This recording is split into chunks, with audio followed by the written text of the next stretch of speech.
Welcome to Full Scope, a podcast with two guys in their 20s, giving their perspective on the games that we love and the story behind it all. I'm your host, Wellington Burns, along with my counterpart, Savon Morris. How's it going?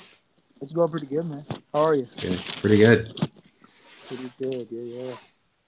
Well, to start things off, the college football rankings were released this past Tuesday night, and it's Alabama, Clemson, LSU, and Notre Dame. And I think for the most part, those were the rankings we expected. I don't know if you thought otherwise, but the Alabama-LSU matchup will probably, will shake that up a little. And the likelihood of Notre Dame going undefeated is going to, play a big factor into whether they stay in that ranking. And Clemson, had a dominant. Well, your Florida State Clemson, I was waiting on the text, but You didn't get it. I didn't get it, to say the least. Yeah, that was crazy. But yeah, Clemson had a dominant win, and then the Alabama LSU matchup will shake those things up. But just what were your initial thoughts of the rankings, and how do you see things going forward, like for the next few weeks? Because there are some pretty pivotal games that can shake those rankings up, obviously. Yeah, most definitely. First off, I wasn't surprised. I knew Alabama was going to be number one, Clemson number two. LSU was number three because they've beaten a couple big time teams. And you have really one blemish, and that was against Florida Gators. And that was a tough game as well. But yeah, Notre Dame is a surprise at number four. I thought Michigan was screwed up there, but they're undefeated. But we will see. I guess the win over Michigan, catapults them over them, according to the committee, because they had that week one win against them. Yeah, but I just thought Notre Dame is still not they're still not tough enough. I don't think they met an opponent that will give them a fit on both sides of the football and to give them different looks for both sides of the football. But I like the rankings right now. This week is going to be a tough week for a lot of teams. This is the decision week. I'm gonna call this the decision week. I don't want to get into the most interesting games right now, but it's a lot of good games that will decide where everyone is next week in the playoff race and in the conference race as well. But I like the rankings right now. Yeah, and it's interesting because it really feels like, obviously the only way Notre Dame can get in is if they stay undefeated because they don't have a conference championship. If you were talking about how you feel like Michigan is probably a better team, and I would think they would fare better in the playoff than Notre Dame would, because to me Notre Dame is just a much inferior opponent compared to the other three that are in the rankings. And so let's say Michigan wins out, and maybe even Oklahoma wins out, and Notre Dame slips up. Would you catapult Michigan in there, or do you feel like maybe Oklahoma with that offense would fare better? If Michigan wins out, let's look at their schedule. Hold up. This is the best thing about live. You have to go to this stuff. They have Penn State this week, and they have Rutgers, Indiana, and Ohio State. If they win out, they should be in the top four. They should be in that playoff berth, because you have Penn State, then you have Ohio State at the tail end, then you have the Big Ten championship. So if they win out, they have no other choice but to put them in. Yeah, they would have to be in. It will be a rob. It will be just like last year, how they scooted Alabama in there just because of it's Alabama. Well, that was because they were the superior team. After the loss Ohio State had to Iowa, that 31-point loss, it was just too much to overcome. Because if Ohio State was a one-loss Big Ten champion, I think they probably would have gotten in. But I think for most of the year, Alabama looked like the most superior team, and they only had one loss, and it was a rivalry game against Auburn. Oh, okay, I got you. Just kill my vibe. Why don't you? No, I'm joking. But with that, do you feel as though sometimes the committee favors the more the team that's going to be more substantial, bring in more revenue? Do you think that's sometimes the committee's way of looking at things? No, it's all the time. You just hit the hammer on the nail. It's a business. First off, they want to bring what team can bring the most dollar signs to this money making machine. Alabama is number one on top of that list. Ohio State, I probably will put them in the top 10 of revenue stream that comes because Ohio State is a top caliber team. But Alabama is definitely number one. I understood why they scooted Alabama for the reason you just put it with Ohio State losing, as well as Alabama only having one blemish coming from Auburn, which is a rival team. And they show why. They won the championship going into beating Georgia. So it's definitely a business. It's all about the dollar signs. A lot of people said UCF should have got put in there, and they were considered the national champion last year, which was so cute, by the way. But I don't think they would have fared well against a Georgia team or Alabama to be. I think Alabama would have demolished it, to be honest. Yeah. I was talking to somebody last night about this. The playoff has to expand eventually, right? Because they were telling me, like, look, if this stays the way it's going to be, you're going to see a ton of Clemson Alabama matchups, and that's how the season's going to end. Because right now there are two teams that are just dominating the college landscape, and it's in South Carolina and Alabama. And so to me, like that, it really does seem like that's going to happen eventually. It may not happen anytime soon, but what are your thoughts on it expanding and like when do you see it finally happening? Well, I think that's what they wanted because it was always SEC versus ACC. The last couple of years, they said, "Oh, the ACC is better than the SEC all around as a conference." Now it's always the best of the best for both conferences going ahead and clashing. Right now, I think SEC is still topping them when it comes to the national championships, but I think that's what it's going to because I believe the ACC and the SEC are the only conferences that have both sides of the football that's stout. Because you look at the Big 10, Big 12, you look at the Pac, all those guys, they're all based on offense. They're always high-power offense. Look at Oklahoma, West Virginia. These guys always have high-power offense, quarterbacks, wide receivers, but their defense cannot step up to the plate when it's time. And Ohio State showed that for plenty of years. So I think this is what they were transitioning to. But to answer your question about the expansion of to 18, I think they'll go to 8 teams. I don't think 16 will be too much because you got to, go into the 16 would be way too much. Yeah, and then you got to play the factor to these players' health. Like it's just like when the NFL says they should get rid of the Thursday night football games because the recovery time it's killer. You can't recover in that time, and you expect these guys to come and play that early. But yeah, I think soon, very, very, very soon, how the game is transitioning. Probably the next 2 to 3 years. Yeah, I would think so too. Transitioning to Maryland, their coach DJ Durkin was fired one day after his reinstatement, and that's cold-blooded. That's cold-blooded. I'm sorry.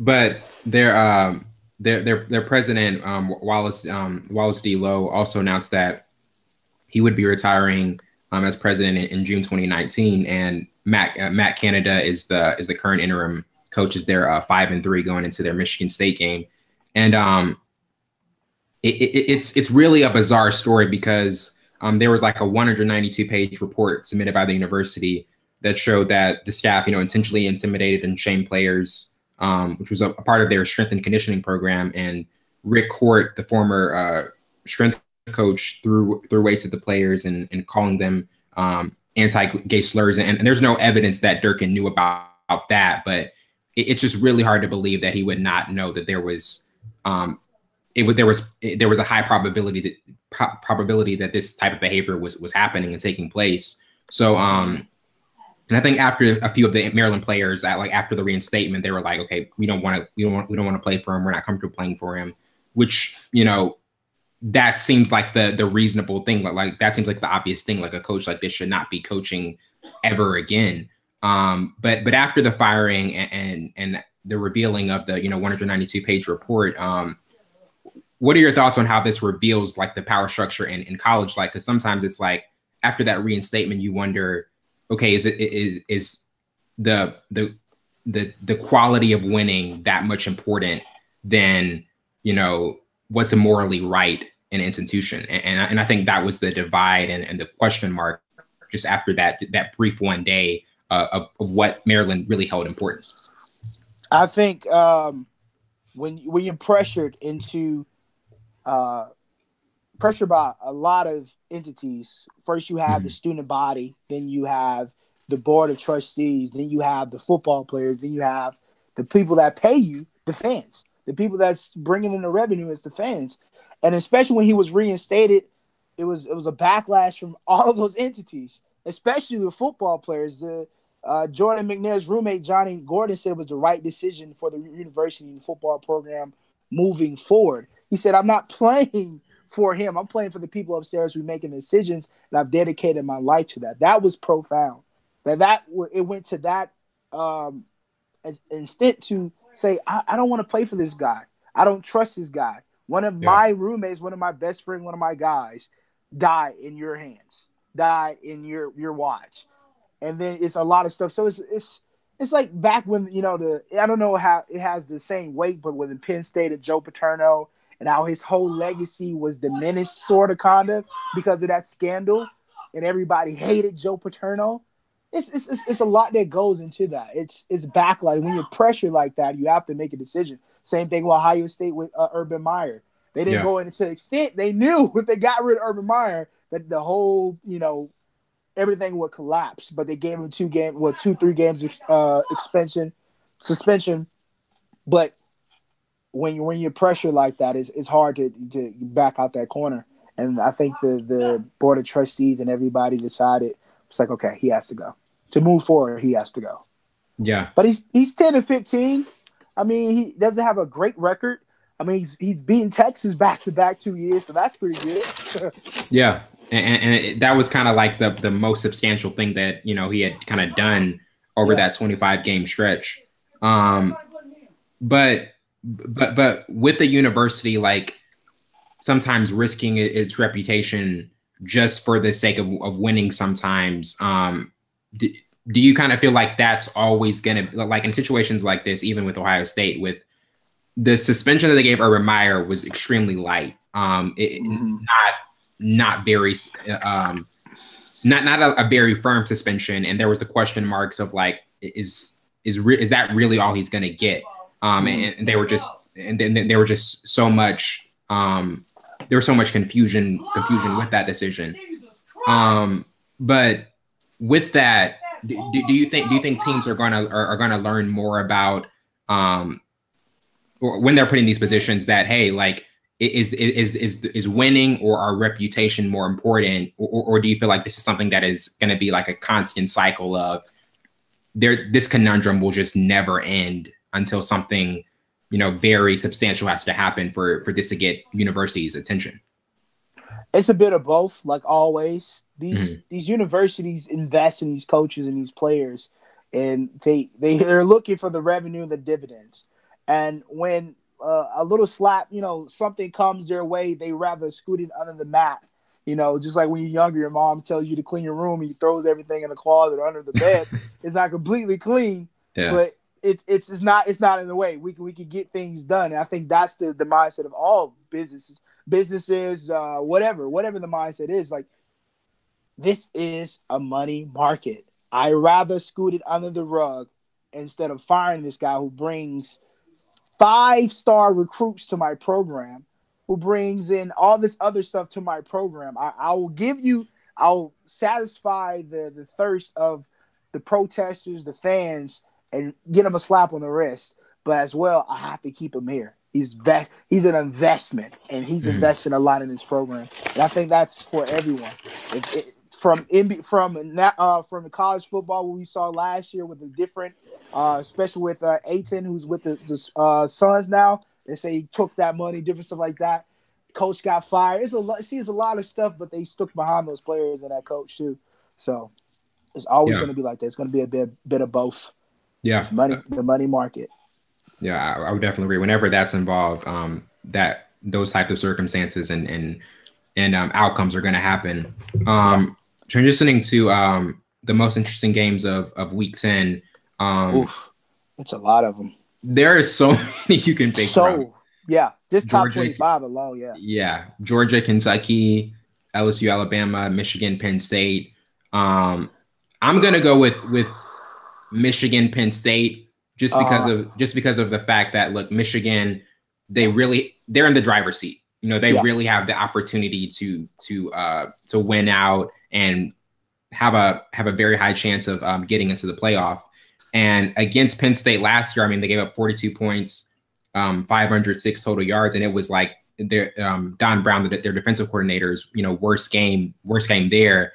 And obviously, like Saquon Barkley, 224, like he had a great he had, the running game was very effective for Penn State, and I think they won by 40 they won 49-13, and it was a very commanding win. And this is a game where I could see Michigan slipping up. Well, like I definitely think there's a possibility for Michigan to slip up in this game. And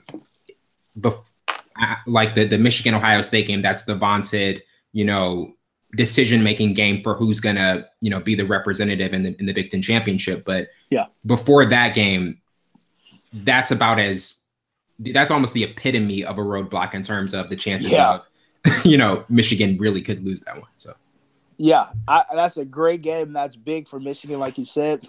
I'm going to have to go to the obvious one. I want to split them up, but it has to go to Alabama-LSU. Yeah, it has to. LSU hasn't beat Alabama since November 5th, 2011. 2011. Does it change? Is it going to change? Is it going to happen? They have. If White's suspended, this is their best chance. No. If White is suspended, then no. Their starting linebacker. Maybe he got kicked out the game, and now I think he's suspended. If he's suspended, no. I think they have a decent amount of talent on offense to go against Alabama defense, but if they don't have all their entire weapons on defense, Tua and those guys will have a field day. They have to blitz them early and often. They have to shatter them. They have to make that offensive line work. But this is big. LSU is in a driver's seat. Georgia, LSU is going. Well, if Georgia loses, no, LSU's on the other side, right? No. LSU's on the east. Yeah. No, they're in the west. No, they're west. West. Okay, yeah. With Florida and Georgia and Kentucky, right? Yeah. So if LSU wins and Alabama, let's play that scenario. Yeah. If Alabama loses, how far do they drop? Because they're still in the front runner to go to SEC championship, and they still have a second chance, and they might meet LSU again. Maybe 5. Yeah, that has to be. I would think that'll be reasonable. Because LSU definitely will go to number 2. Clemson will go for number 1. Notre Dame will definitely beat Northwestern, so they'll 3. go to Then Michigan would be 4 if they win. If they win. And then you got to think about if Georgia loses to Kentucky. Oh, there's so many great games. I wish I had like a 5 TV split screen so I could watch all these games. Seriously, what do you think about the Georgia-Kentucky game? Because I mean, the only loss Kentucky has had is against Texas A&M in overtime, and that was an extremely close one. And I really think Kentucky has a very good chance of winning this game. I would still give the slight edge to Georgia. I'll give it to Kentucky just because Georgia struggles with the running game, and Kentucky has a running back named Mr. Snell. Mr. Snell, who's been phenomenal this year. Not even this year. He's been consistent, the most consistent running back that's under the radar for the last 4 years. And I think Georgia should have lost last week. I'm not going to get into that game. But so how'd those Florida State picks go? Come on now. If we had a different quarterback and then we had second, third string guys in there, first string quarterback gets hurt in the first quarter in Henderson, he gets hurt. It's a different ball game. 2 miss. I don't want to get into this game because I'm gonna get fired up and get mad. But I think Georgia has an Achilles heel when it comes to Fromm. Yeah. And you can't make it easy for Fromm. They blitzed them well, but it was discombobulation in the secondary. A lot of guys out of different places will try to disguise different coverages instead of getting to that coverage. So you can't make it easy for Fromm. I don't think Kentucky does that. I think Georgia cannot handle a dual threat quarterback because Emory Jones kind of did pretty well, and the run game was doing well. So I like Kentucky's chances. I don't think they stop Snell. I think Snell goes up 100 yards, scores 3 touchdowns. I think Kentucky wins. I don't know the score. But I know Kentucky will win. So with Devontae Smith for LSU, like if he was in that game, like how much would that change your opinion like of this outcome? Because I really think with this game that LSU can hang with like from a physicality standpoint. I think defensively they're going to be able to hang with Alabama, but I just think Burrow has to make a lot of big plays, and that's going to be the difference making. Like LSU has always had a really good defense, and I think they have one of the best in the country now, but Burrow has to consistently make big plays for them to really have a chance to win. Yes, and I definitely agree. I think what I like about Joe Burrow is he doesn't make many mistakes. He takes what the defense gives him, and he depends on the run game, which outside of the end of that Florida game where he had 2 picks. Outside of that, he's been pretty. Yeah, I pretty think that was because we blitzed him pretty good, and the run game wasn't working as efficient as it normally does. Mm-hmm. As you can see in the first 5 games when they beat Auburn, when they beat Washington, I believe. Don't quote me. But no, I think if Joe Burrow in the running game works, I think, like you said, the physicality part is already there because it's SEC. These guys have been going against each other for forever. Even ended up in a national championship together. It was a field goal frenzy. That was a great game, though. That was a great defensive Talk about a classic. Game. Yes. I don't think it would be. If you're a defensive guru, like that's your type of game. Oh yeah. Because both sides of the football, they had running backs, wide receivers. Trent Richardson was there, like Marquise Mays. These guys, oh gosh, man, just thinking about that game because nobody could we get off track so easily. Like train of thought is just like maybe Micah next week will keep us in check. I don't know. Maybe Micah. Yeah, but we've been talking mostly about NBA too. I got to get my game up. But no, yeah. I forgot what we were talking about, man. That's the craziest thing. The chances of LSU. I mean, I was talking about like with Devontae Smith not being there. Oh yeah. Yes. Would that have changed like if he was in that game? I think so because he's such a brutal presence. He's not as great in pass coverage. I think that's his Achilles heel. But in the run game and blitzing, that's when he's at his best. He knows how to read. He knows how to see the weaknesses in the offensive line. He's a great run stopper. He needs a little work on the pass coverage. He's not good at man. I think he's better in zone coverage. But he makes a difference. Like Khalil Mack to the Bears, to Michael Bennett to the Philadelphia Eagles, and when he's with the Seahawks, those guys make a difference because no one could block him. Aaron Donald to the Rams. Like this list goes on and on. That's the type of caliber player he is. I think he's top 5. Linebacker in college football right now. So without him, it's going to be a big hole to fill. And I don't think they have the guy behind him who can do it. Yeah. Do you see this being like a 27-23 game? No. High scoring? Really high scoring? No, it won't be high. It will be. I really see this as a low scoring defensive battle, possibly. It just depends on how the defensive coordinator plays to it. Yeah, like that's the thing. Like if Tua is precise, like it's not even be close to a defensive battle. And LSU is going to be an uphill battle trying to keep pace with an offense that has looked lights out for most of the season. Kevin Steele has to blitz. Oh no, Aranda. I'm sorry, Aranda has to blitz. Dave Aranda has to blitz Tua every other play. You have to get him out the pocket. Make him beat you. I don't think no one has been successful. Only one team for a quarter. It was Missouri. Yeah. Kind of rattled him. Yeah, kind of rattled him and made him make the punt. You have to blitz him. You have to disguise different coverages from him, but you have to get pressure to him. Your front 4 has to be good. I think LSU's front 4 is pretty good, but they got to get to him. They have to. That's the way you beat Alabama because they have too many weapons. They're all around good, but if you rattle Tua and make them run because I think LSU's run stop defense is pretty good, but their secondary is kind of loose, and I think Tua will have a field day if they don't play them right.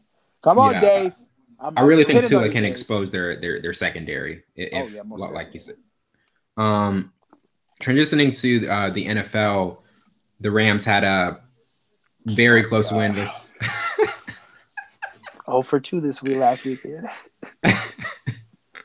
But they had a very close win against Green Bay, 29-27.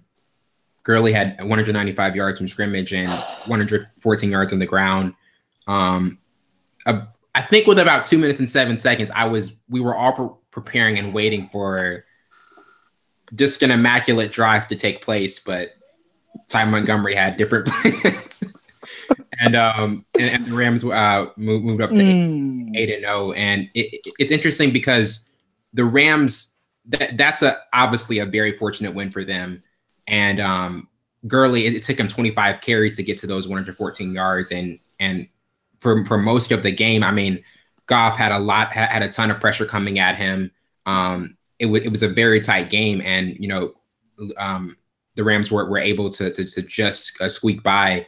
But what were your thoughts on just how close the game was consistently? Because the first, the Rams, they almost were not even about to score the first half until the safety, and then they're able to score, and that really catapults them into having a better second half. But what were your thoughts on how the game unfolded? I thought the front seven for Green Bay played extremely well, and it's always our Achilles heel every single year. Our secondary is so terrible. So terrible.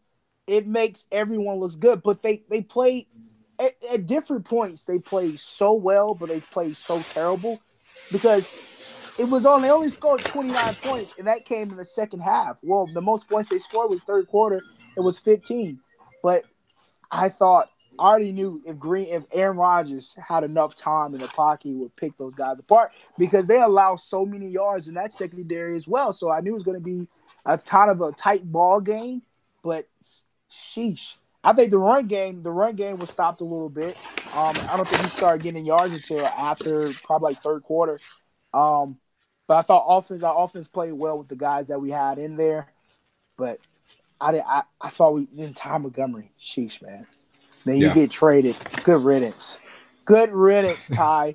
And then this backstory behind that is he was told not to bring it out. I think told not to, and he was mad because he was taking out a previous play, threw his helmet down, and then he takes it out and you fumble. We could have won that ball game. We could have easily made that. And I think they would have. Yes, and we would have put the first blemish on the Rams scorecard. But hey. It's football. Things happen like that. Good play by the Rams. But they're beatable. They're definitely beatable. Anybody's beatable, but I think the Rams are definitely beatable. Was it the secondary for you? Because, Rodgers really carved them up. Was it the secondary to you that was kind of like the most glaring weakness for the Rams? Because obviously, Talib is still out as well. Yeah, and I think even before he went out, they were always in shootouts. Mm-hmm. Always in shootouts. Especially the Minnesota Vikings game really showed me how they have missed holes in their secondary because Kirk Cousins had a phenomenal game. They lost. They lost their game, but it showed me what their weakness is on the defense. Because you look at their front seven, you have Ndamukong Suh, Aaron Donald. They just picked up Dante Fowler. You have all these other players, but you look at the secondary, it's kind of missing. It's a hit or miss. But I already knew Aaron Rodgers was going to carve them apart because that's what he does. That's the type of top of caliber quarterback he is. But man, oh man, if they want to win the Super Bowl, they have to patch that secondary up. Hopefully, Talib comes back here shortly, but. Does it really matter if their offense can just win them games and shootouts though? Because I feel like the NFL is becoming just the only really elite defense that there's been for most of the season has been the Ravens. They get blown out by Carolina. It's almost like we saw with Kansas City and New England, whoever has the ball last has the best chance to win. Defenses obviously win championships, but it seems as though it's become a pass happy a shootout type of league. Yeah, I mean they've transitioned to pass happy league back when probably I think started 07, 08. Mm. And the running back kind of had to transition into a three-way player, blocking, pass, catching on the backfield and running. So the game has been transitioned into a pass happy league, but then we still had great defenses. The Detroit Lions had a great defense back then. Chicago had a great defense. You look at Seahawks, the Patriots was considered a great defense. But now, like you said, it's to a point where everybody's spread out, and it's few and far between of guys that stand out more as a unit. Because you look at the Ravens back in the day, they had different people everywhere. Ray Lewis in the middle, Ed Reed. You had Nata, right? Nata? Holy Nate. Nate. They had guys everywhere. Did you had Terrell Suggs on the other side? They had Corey Upshaw on the other side. Like they had a phenomenal all around defense, and that's what their MO was. It was all about defense. Now, like it's transitioned to the offense, but I don't see anybody in the league that has an overall great defense. Overall, yeah. How do you see because to me, New Orleans, they really showed, I think they really have showed the past couple of weeks that they really are an elite team in the NFC, and the offensive line is much improved. I mean, Breeze is releasing the ball at an extremely quick rate, probably like the fastest in the league right now.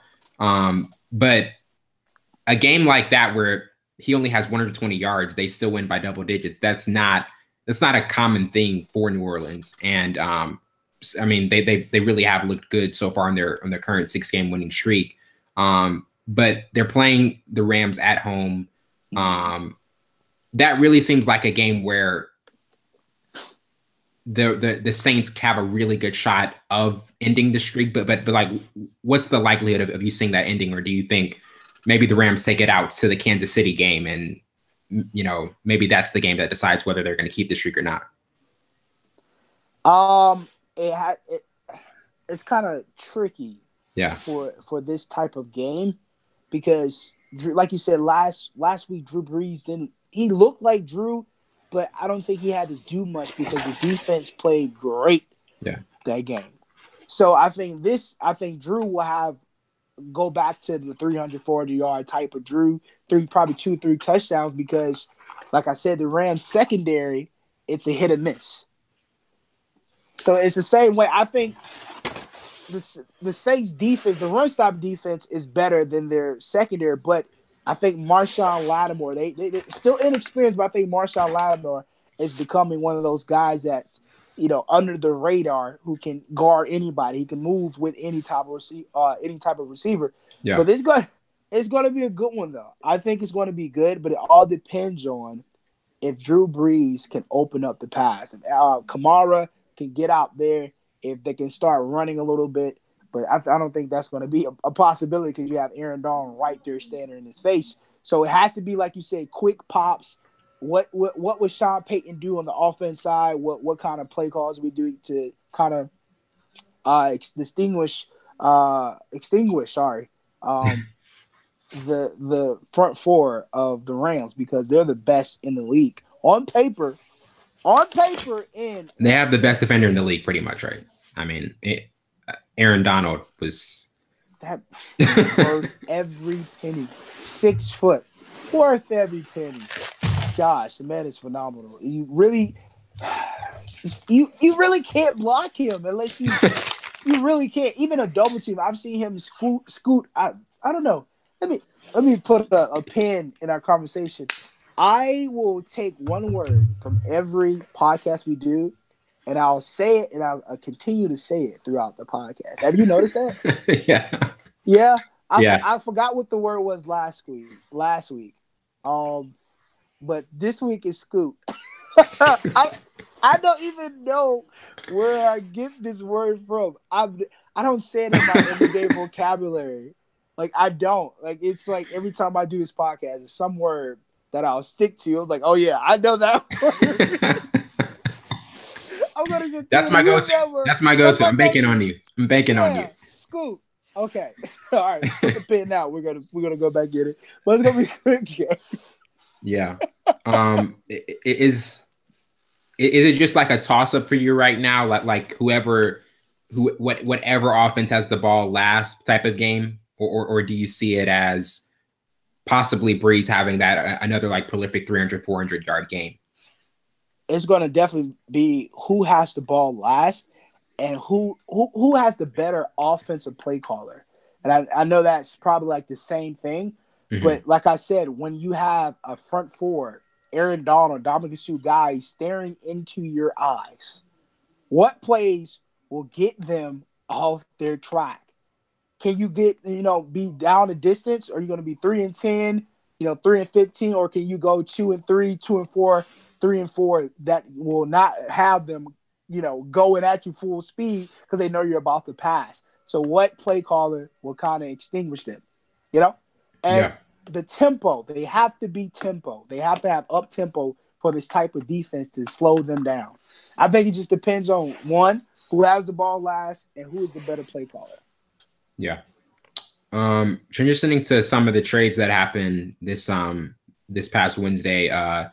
Golden Tate went to the Eagles. Demaryius Thomas went to the Texans. Haha Clanton. Haha Clanton. Haha Clanton.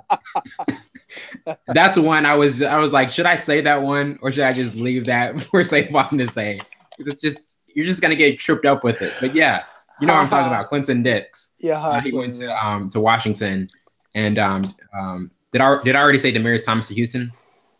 Yes. And yes. Yeah, and then Dante Fowler Jr. to the Rams. But I mean, with those trades, I mean, the Golden Tate trade to me was a pretty good one because he's a really good yards after the catch receiver, and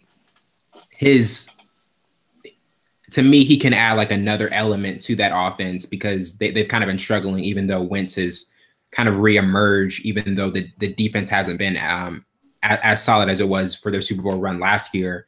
But with some of the trades that happened, like I kind of have a two-part question for you. Like, which one do you think was the most profitable, and do you think there was one that can maybe catapult a team into a deeper playoff run?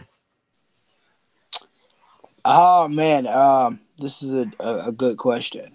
Oh wow, because I don't really like the elite in the league, like Kansas City, Rams, New England, New Orleans. I don't think that really changed. Like I really think those teams are still in their own certain tier.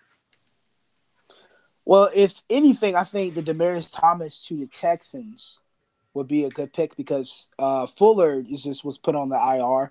So you get a guy who's been consistent, one of the most consistent wide receivers since back in the day when Tim Tebow was slinging into him at the Broncos. You get that. You give a veteran guy, another veteran guy to Deshaun Watson with DeAndre Hopkins on the other side. I think he'll go in there and immediately have an impact because he's a streaky guy. He's smart. He knows how to go inside the zones. I think he'll be a good asset. I think that grade will definitely be an A minus. How have the Texans won 5 straight games? It just seems like yesterday where they were like 0-3. I think the offense is clicking. Yeah. I think the chemistry between Deshaun Watson and DeAndre Hopkins is back to what it was. It's at a high level. Yeah. Well, before he got injured last year. But now I think that chemistry is way better. And then now, you got to, build some more chemistry with another guy. But I think that won't be hard with Demaryius Thomas. But the trade that hit me the hardest was when I want you to understand how mad I was when I looked on Instagram and I went to saw NFL.com's Instagram. And I saw Clem Dix traded to the Redskins for a 4th round pick. Our secondary is already terrible. It's already shot. Yeah, and you get rid of the only player. Oh gosh, what are we doing? I don't know what we're doing with it. It really hurt me. It really, really, really hurt me. I was so mad. I was past mad. I was irate. You're like, look. You're like, look, and Green Bay front office, I can make suggestions. This is something you guys don't need to do. Right. Like, what made you think, like, okay, I got an idea, guys. Call me crazy. Let's get real. Like, what's going on? Like, but no. But I think the biggest winner will be definitely probably the Texans to add to that arsenal. And the second one I want to say will be the Rams. Dante Fowler. He's a hidden gem. Florida guy. He's a hidden gem. He's had some plaguing injuries. But once they get him going, I think he'll be a good asset to that already great front seven. Like I should say. Yeah.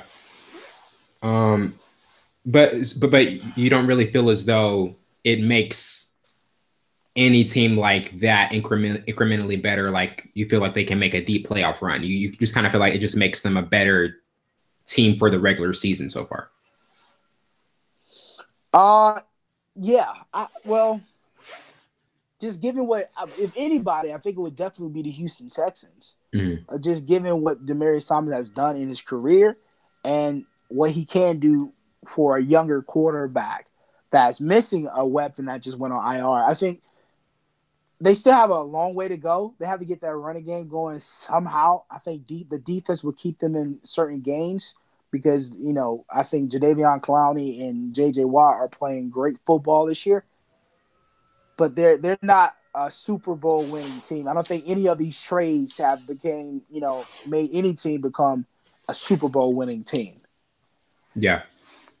Transitioning to the Green Bay New England matchup, there's obviously always been the comparison of, the last few years, Rodgers and Brady, and Brady recently said that Rodgers has motivated him to be a better player, and he said, quote, "I think it's inspiring.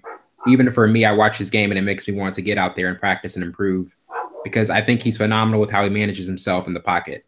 His ability to throw the football is unlike anyone in probably the history of the league. It's pretty awesome to watch," end quote. And there's always been the comparison of, system players, especially with like how would Brady fare in a different on a different team and maybe even Rodgers in this New England system. But before we get to the matchup and what you think and how you think it will unfold, what do you think of the comparison of the two, and how do you think Rodgers would fare in a Belichick system? I think it would be a great situation. Yeah. Because I think Aaron Rodgers has those, once again, intangibles, the things like he's precise. What makes Aaron Rodgers a great quarterback, it is mobility. His being a mobile quarterback. A lot of people don't give him credit for that because he's extend plays like he's Cam Newton, like he's a Robert Griffin III, like he's Russell Wilson. But he has a bigger arm than all three of those guys combined, and he's more accurate than all three of those guys combined. So he's all in one quarterback. I think in any system he flourished because he's that type of guy. He has a knack for winning. He understands defense, and he's confident, and he's precise and accurate. That's what you want in a quarterback. I think with Bill Belichick, I think he will have 5 Super Bowl rings just like Tom Brady did. Because you look at all those teams that Tom was on, they had a great defense. Packers never had a great defense. Even when we won a Super Bowl, our defense was, hit and miss. Yeah. And then we had like 3 or 4 players go down in the Super Bowl. One was Charles Woodson, one of our greatest secondary guys. So we never had an all-around great defense. But Tom did. Tom definitely did. But I think that makes the difference. Yeah, and I would definitely agree with that because a lot of times there's the comparison of who should get more credit, Belichick or Brady. If it's a little bit of both because Brady is the most accomplished quarterback of all time, but also the system that Belichick has implemented, it's completely different. Because I was talking to somebody about this same conversation, and they were saying, well, if Brady was with Dallas, he would have 5 Super Bowls as well. I'm like, no, I don't think so. I don't think so. That is like really off the rail. Like, no, like it's really the system that is but that statement was like, like Okay. you're really overlooking You're the system. you're doing a 90 and a 45. I need you to slow down, sir. I need you to slow down, sir. I think it was that because he had a great defense behind him. He never Yeah. had the biggest weapons. A couple years he had Kevin Falk was. Oh my gosh, Kevin Falk was a beast. He had Deion Branch. He didn't have Deion great Branch was talent. really good. Yeah, he was, but he didn't have like great talent like these other quarterbacks that had like a Terrell Owens. I think the best wide receiver he ever had was Randy Moss, Randy hands Moss, of down. course. Yeah. But I'll give him that. He never had great weapons. He always made people around him better, but he always had a great defense behind him. For all those back-to-back championships, them beating St. Louis, he had a great defense. He didn't really have to do much. All he did was time management. But he stepped up to the plate and proved to those guys he was ready for it. That's why Tom is so great, because he came from nothing. 7th-round guy from Michigan. Nobody really gave this guy any attention. He was too small, too slow, yada, yada, yada. And the guy made a phenomenal career out of that. That's why I have so much respect for Tom. I can never hate Tom. Yeah. That's why I consider him the best quarterback that's ever played. That's over Joe Namath. That's over Joe Montana. That's over Steve Marino. Marino. That's over Aikman. Like, that's over everybody who's ever played quarterback position. He's the best quarterback, hands down. He's better. He's more accomplished. I wouldn't say he's better than Aaron, but he's more accomplished than Aaron. Aaron has all-around talent. Yeah, to me, Rodgers is a much more talented quarterback, but obviously Brady is the more accomplished one, and that's what supplants him over Rodgers. But with this game, I really feel as though Rodgers can still have another big game, because the Patriots, they're 29 against the pass and ranked, I think, 28th in total defense. So this sets up to be like one of those games where Rodgers can still have another big performance, but it can really turn out to a shootout as well, because like you said, your secondary obviously losing Clinton Dix. You notice I didn't want to say haha because I was gonna mess it up, but with losing him in the secondary and some of the big plays that they can give up, that obviously can be an issue as well. But what's like one of the storylines that kind of stands out to you the most, or just how you see this unfolding with this upcoming game? It's going to be an interesting game, to say the least. I know I say that for all these games because it is going to be an interesting game. But you look at both teams and their weaknesses. Is definitely the secondary. I think the Patriots defense, the secondary, we'll say the secondary has played lights out for the last 2 games. I would say that McCourty has played a great football for the last 2 games. But like you said, they're the tail end of passing yards, probably allowing more than 300 yards passing. So I think Aaron Rodgers has had success against the Patriots defense and against the Patriots overall for his career. But when you have Tom Brady on the other side, it's kind of hard to count him out. But I think if the Detroit Lions can do it, I think the Packers will do it. Even though we have some spots missing in the secondary and HaHa Clinton Dix is not there anymore. But I think our front 7 can disrupt Tom Brady. But I think Tom is one of those quarterbacks who doesn't get hit a lot because he gets rid of the ball so fast. I mean, I was talking about Breeze's quick release. Brady is right up there with him in terms of the quick release. Right, and I think the difference in this matchup will be Gronkowski. How we match up well against Gronkowski, because they don't have any speedy guys. Well, they have Edelman. They have Chris Hogan is not really a speedy guy. They don't have a Brandon Cooks. Like, we always get beat by Marcus Goodwin the week before. And then we all, just fast wide receivers that get us the deep ball threats. I don't think the Patriots have those. So I think it will come down to Gronkowski, how we handle him up the seam in different places, how they place him. But I think it's going to be a good game. I don't think the run game will work for the Patriots. I think Tom Brady will have to beat us. And if we can take anything what the Detroit Lions did to him, then we might have a chance. Yeah. So is there? Do you have a pick in this one, or is it just? Green Bay, most definitely. Green Bay. Yeah, right. I'm biased. Like anything with the Green Bay Packers. Ty Montgomery's not there anymore, so you can take a deep breath, big breath. Be like, okay, he's good. He's not going to try to show up the coaching staff, Right. and cost us. I like Ty.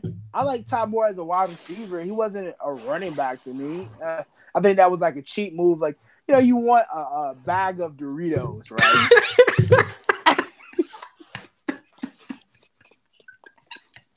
I'm going to show you. Yeah, you get a bag of Doritos, and he's like, well, I don't have the money for the Doritos, so I'm going to get an off-brand Dorito. That's what Ty Montgomery was at running back. He played running back in high school, and like they transitioned him to running back. He was never a running back. He was more of a wide receiver. But Ty Montgomery compared to an off-brand set of Doritos. Wow. I don't even have a name for him. I don't even have a name. Nacho cheese chips or something. Your analogies, man, just cease to amaze me. No, but seriously, I don't know. Like, I would never bet against Aaron Rodgers. Yeah. But I have so much respect for Tom. But I think just do you see this as a high-scoring game as well? No, because I thought the same thing with the Rams game, but I don't think so. I think because that was like 10-8 at halftime. Yeah, and when I looked at it, because if you remember, I said we probably won't win that game, and then I looked at it, I was like, wow.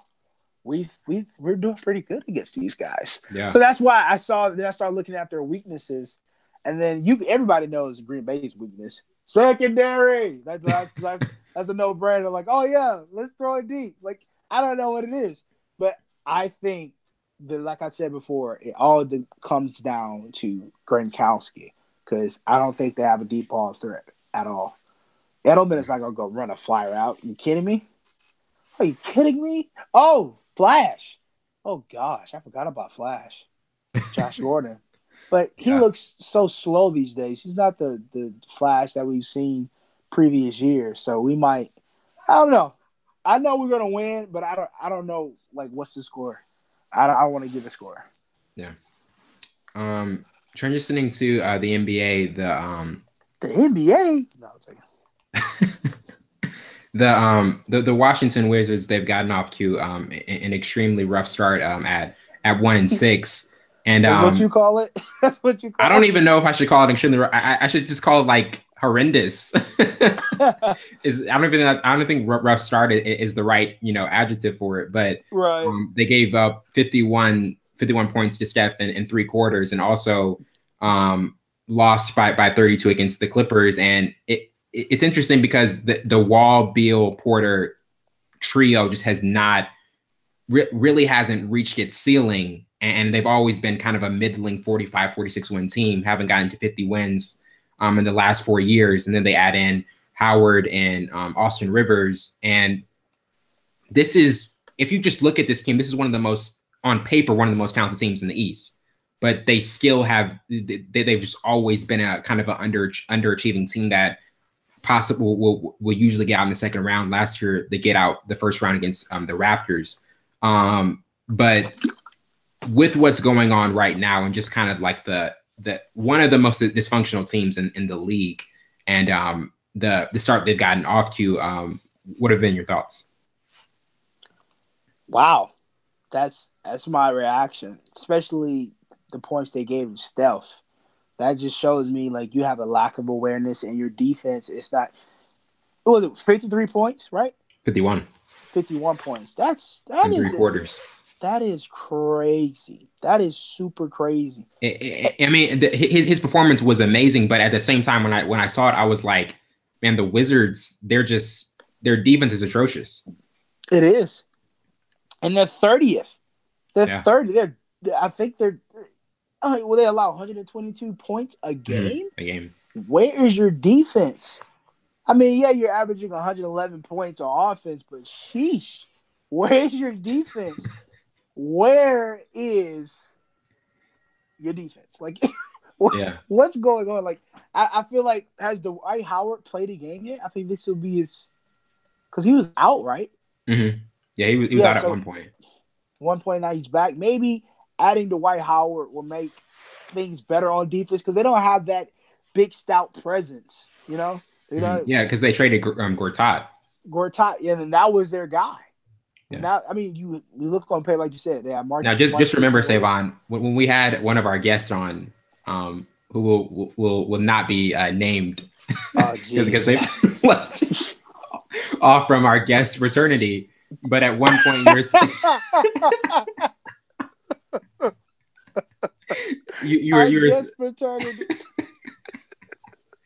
were saying that the Wizards, they play a brand of basketball similar to Golden State, and she was like, wait, what? Just remember that at one point you compared this Wizards team to the Warriors. Just keep that in your recollection. Wait, did I really say that? Yeah.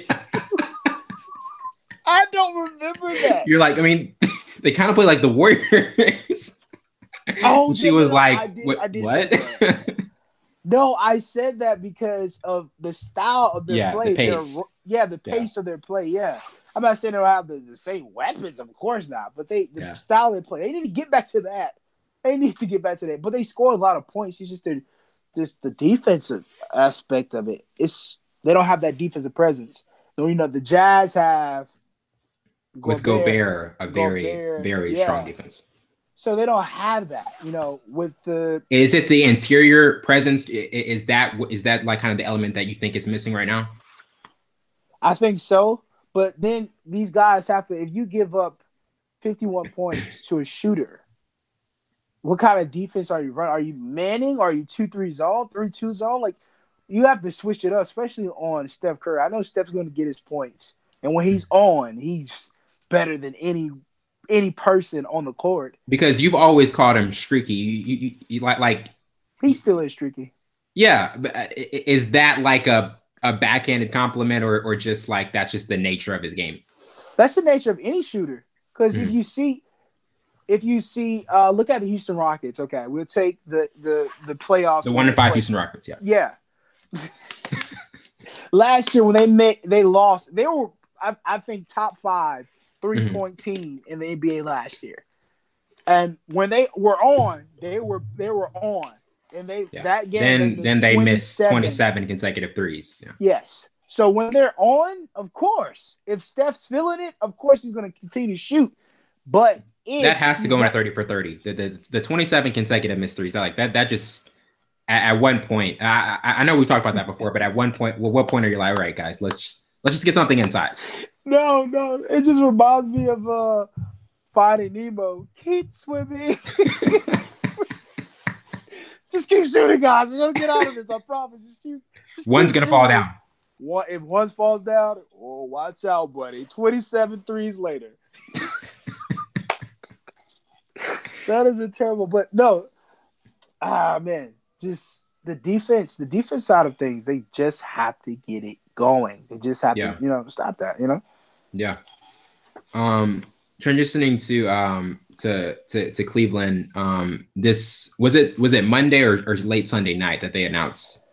I want to say it was Monday. Okay. Well, Monday, Tyronn Lue was fired from Cleveland. No. And yeah. And it's one of the things with the infrastructure, especially when LeBron's there, is they built that team around veterans.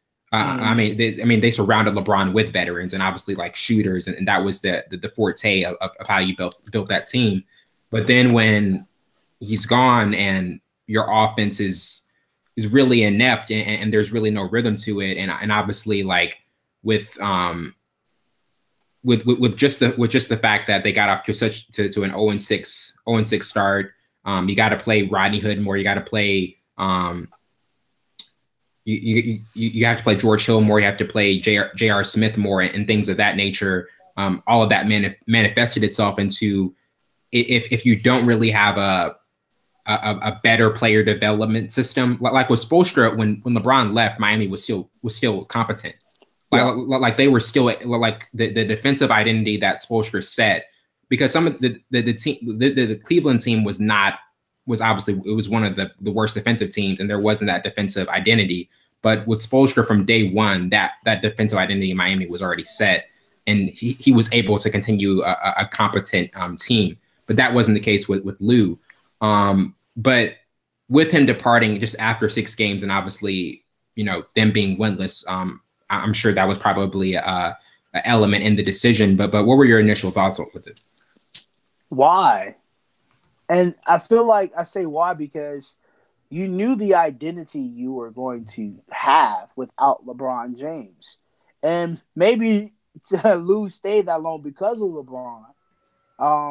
But you look at it, they don't have much on their bench. I mean, if anybody should get fired, it would be the general manager. Yeah, Kobe Altman. Yeah, I feel like they didn't make the necessary moves to either keep LeBron or to be a great team without LeBron. I don't think they were making moves to be without LeBron. I think they're trying to make moves to keep him. But obviously he left. He's with the Lakers now. But you didn't create a team or identity without LeBron James. You get a rookie. I think Colin Sexton will be a good player, but he's not right now. He's a good player, but he's not the type of player to change an organization. He'll make a contribution, but he can't change an organization. And then your top guy you just paid, Kevin Love, is out. They just benched J.R. Smith. You don't have an identity. George Hill is not it. Rodney Hood is not it. Tristan Thompson is definitely not it. The guy can't even make a free throw. So you didn't build an identity without LeBron James. That was their number one mistake. Never put all your eggs in one basket. We've heard that since knee high to a grasshopper. Why did I use two sayings to describe? I'm glad this is not like. I'm glad this is man, those off-brand Doritos. Those off-brand Doritos. Oh, Tom Montgomery, you're an off-brand Dorito, bro. It's okay. You still leave the stuff on your fingers, so you're good. Oh, but no, seriously, they didn't build an identity or build a team that would, be great after LeBron James, and it's showing. But they're young though; they're still young. Still have Jordan Clarkson, Colin Sexton, Lance Ness Jr., which needs to improve better as a scorer. I think he's the type of guy like Blake Griffin was when he first got into the league. He was just a dunker. He was a post guy. Yeah. I think that type he needs to. But you have to become more like versatile as a scorer to complement that type of, because the dunking element is great, but you have to add something to complement that type of that aspect to your game. Yes, and I totally agree. And I don't think they'd have that. I don't think Cleveland have that captain presence. I don't think Cal Korver is the captain presence. I don't think even Kevin was that captain presence, or even JR for that matter. So they lack that leadership that LeBron had. And what would have happened? What would have happened if Anthony Bennett was a great success? Andrew Wiggins was a great success. Like what would have happened if those young players developed into something like pretty good? You talking with Cleveland before the trade? Yeah. And LeBron was there. I think because the Wiggins thing is has always been like the biggest question mark. No, I don't think it was, because you look at what he's done with the Timberwolves, and I feel like I mean, obviously, like you would want Love more because like he was more ready now, but now he's turned into like a scorer who's kind of inconsistent. Right, and I think was the downside of playing with LeBron James, because if you look at his career before he came to the Cavaliers, he was like a 40-20 guy, like Anthony Davis. Because when Kevin was bigger, Kevin was the guy. He would step on the 3-point line and shoot it. He would drain him, and then his post game was incredible. I feel like I hear the cadence of Stephen A. It was draining. It was draining. It was incredible. But no, like before he came, I think that's the downside of playing with LeBron, because you turn into a role player. You turn into the guy what they need for that team, and they didn't need Kevin Love to be a 40-20 guy. They just needed him to be a 20-20 guy, 20-20. But no, I think he's been battling injuries for the past couple of years too. So if they need him to be that 40-20 guy, but they can't have him because he's injured right now. J.R. Smith is benched. You get rid of your head coach. What's your identity? Nothing. Going to be the Yeah. laughingstock of the East. Well, should they just do you think eventually they trade Love and Thompson? I mean, like to go into a full rebuild mode because we saw it with Blake Griffin when the Clippers signed him to that 5-year extension and they traded him mid season. I don't think rebuilding is their forte Yeah, because they still want to show that they're competitive. Yeah, and I think they're too arrogant to try to rebuild because they tried to rebuild with Kyrie, and then LeBron came back, and then that kind of like, I don't think it was win now mode. Yeah, I don't think players like who they become. Well, not star players don't like who they become when they play with Kobe Bryant or LeBron James or even a Shaquille O'Neal. Those guys who are already stars and make you into the player. Like even when Dwayne Wade, Chris Bosh, LeBron James was still the star of the show. He was still the leader. He was still the facilitator. He was still the scorer. Dwayne Wade was the defensive guy and the streaky flasher. That's what type of MO. And Chris Bosh became a defensive player. Because when Chris Bosh was with Toronto Raptors, he was a 40-20 guy too. He used to rain it from the threes. He used to kill people in the post. So when he went to Miami, he became what? A defensive player. He wasn't an offensive presence. And he battled injuries too, which has him out the NBA right now.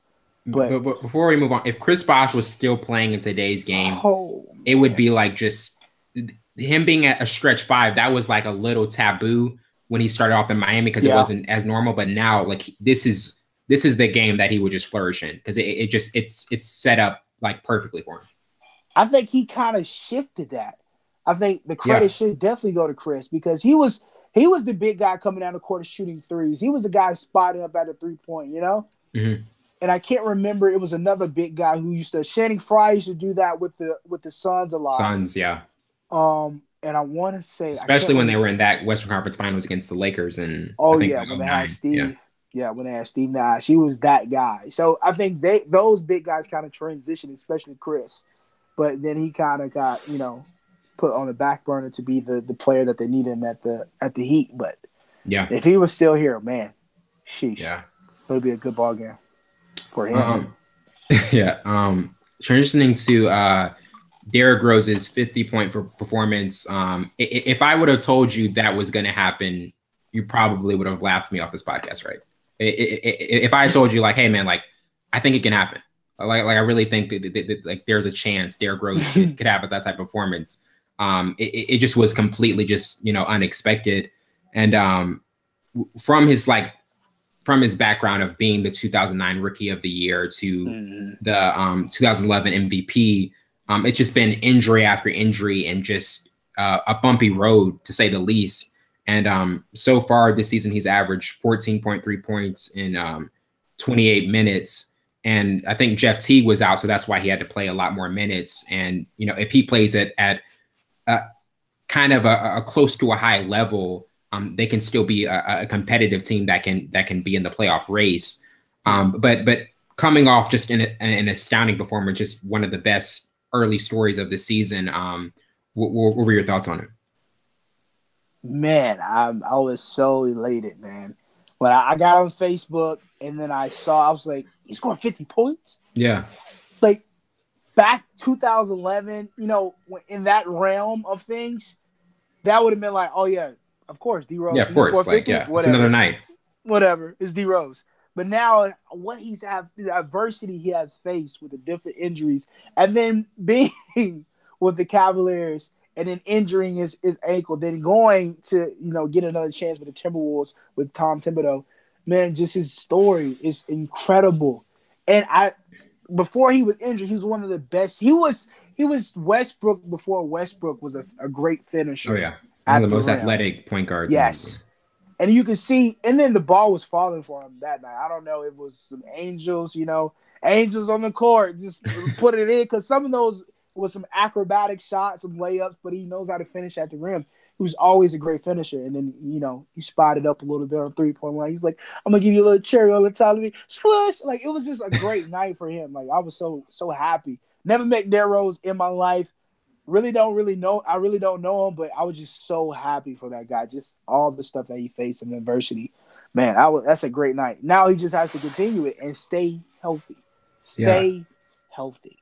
Do you think he can play to before we wrap up? Do you think he can play close to a high level, especially with Teague out and them, still being in a situation with Butler? I think he's sitting out now before until he gets traded. But do you think he can provide that for them to at least stay in the playoff hunt?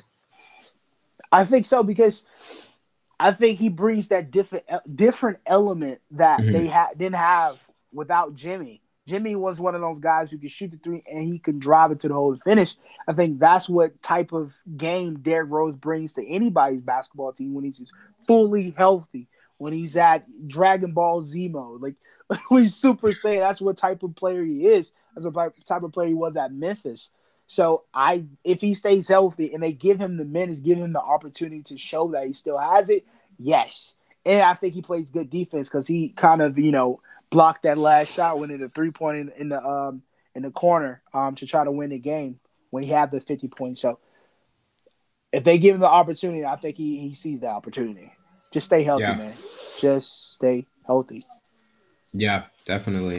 That was just one of, like you said, one of those nights where if you didn't see the game or you were just scrolling through Instagram or Twitter, you're just like, wow, like that used to be like a typical night or for Rose, and it wouldn't be like anything out of the ordinary. But now, like that was just extremely astonishing.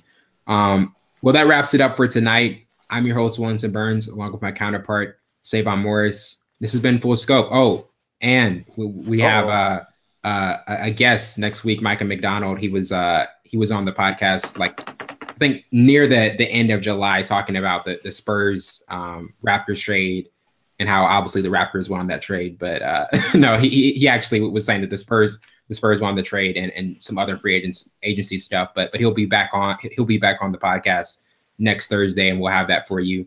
Well, that wraps it up. See you later.